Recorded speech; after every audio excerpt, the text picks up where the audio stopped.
ओम नमः शिवाय। जय श्री राम। आज हम बात करेंगे घर का मुख्य द्वार का जो दोष लग जाता है तो उसका भेदन कैसे होता है, उसका भेद क्या है। मेन डोर एंट्रेंस का जो वास्तु दोष निवारण होता है उसके लिए हम क्या करें। तो छोटा सा उपाय है जिसको आप कर सकते हैं, जिससे कि आपका घर का मुख्य द्वार का भेदन हो जाएगा। घर का मुख्य द्वार का जो दोष लगा है, मेन डोर एंट्रेंस का जो वास्तु दोष है, वो उससे आपको निजात मिल जाएगी। तो जब कभी भी मुख्य द्वार का दोष हो और उसका भेदन करना हो आपको लग रहा है कि मेन डोर जो आपका है, हमारा एंट्रेंस है, वो कहीं ना कहीं वास्तु दोष में आ गया है। मतलब किसी वास्तु वाले ने बताया कि आपका मेन डोर ठीक नहीं है, गलत जगह पे है, थोड़ा सा इधर होना चाहिए था, थोड़ा सा ये साउथ ईस्ट हो गया है, थोड़ा सा ये साउथ में ही हो गया है।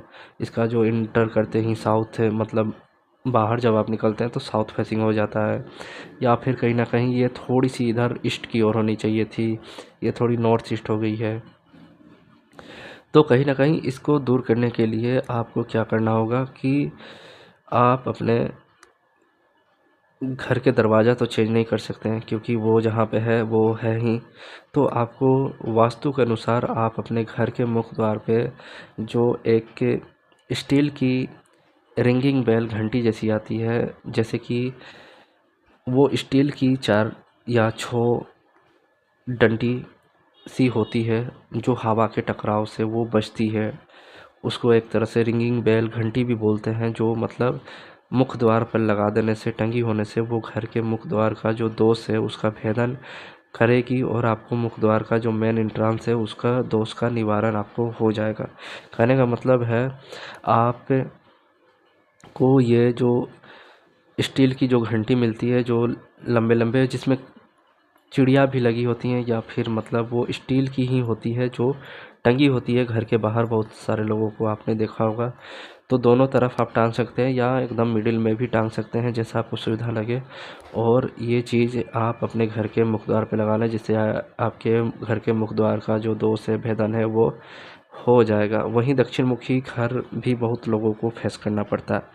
अब दक्षिण मुखी या तो उसका घर का मुख्य द्वार का मेन एंट्रेंस है, या फिर आप जिस रूम में रहते हैं वहाँ पे भी दक्षिण मुखी आपका फेस हो जाता है। आप देख सकते हैं बहुत बड़े फैमिली रहते हैं, वहाँ पे क्या होता है कि सबका कहीं ना कहीं जो एक रूम मिलता है वो सबका अलग अलग सेपरेट टाइप का मिलता है। तो जब कभी भी आपका रूम का भी दरवाज़ा जो है वो दक्षिण मुखी है, यानी आप जैसे ही निकलते हैं उसका फेस दक्षिण की ओर मतलब हो, यानी साउथ की ओर हो, या फिर आपका जो मुख्य द्वार है वो दक्षिण की ओर हो, फेस उसका साउथ हो, साउथ फेसिंग हो, तो आप क्या करें कि आप अपने घर के दरवाजे को काले या लाल रंग के पेंट से उसको पेंट कर दें। यानी कहने का मतलब है, या तो दरवाज़ा को आप पेंट कर सकते हैं काले या लाल रंग से, तो उसको पेंट कर दें सबसे पहले। और यदि नहीं कर सकते तो पंचमुखी हनुमान जी को लगाएं एकदम घर के बाहर।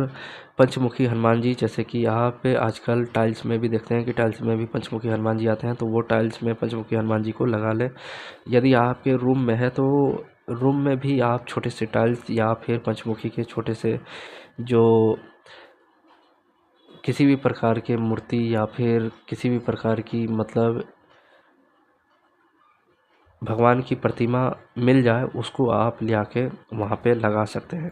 बहुत सारे लोग क्या करते हैं कि जिसका मुख्य द्वार साउथ का होता है वो कहीं ना कहीं अपने घर के मुख्य द्वार पे भगवा दर्पण, यानी कि जिसमें आपका ऊपर से लेकर नीचे तक जो भी आपके बाहर से लोग आएंगे, व्यक्ति आएंगे, उनका शरीर पूरा बॉडी दिख जाएगा ऊपर से लेकर नीचे तक, यानी सर से लेकर पाँव तक उनको अपना ही चेहरा दिख जाएगा, जिससे कि जो भी नेगेटिविटी है वो उन पे ही चली जाएगी, या जो भी नेगेटिविटी है वो रिफ्लेक्ट हो जाएगी दर्पण में आके और वो बाहर चली जाएगी। तो ये भगवा दर्पण भी आप लगा सकते हैं। तो ये कोई भी चीज़, कोई भी रेमेडी आप कर सकते हैं, आप देख सकते हैं। और मुख्य द्वार भेदन दोष को करने के लिए स्टील की जो रिंगिंग बेल घंटी जो आती है, जो 4 या 6 स्टील उसमें रहती हैं, हवा के टकराव से वो बजती रहती हैं, ये चीज़ आप कर सकते हैं, लगा सकते हैं। धन्यवाद। जय श्री राम।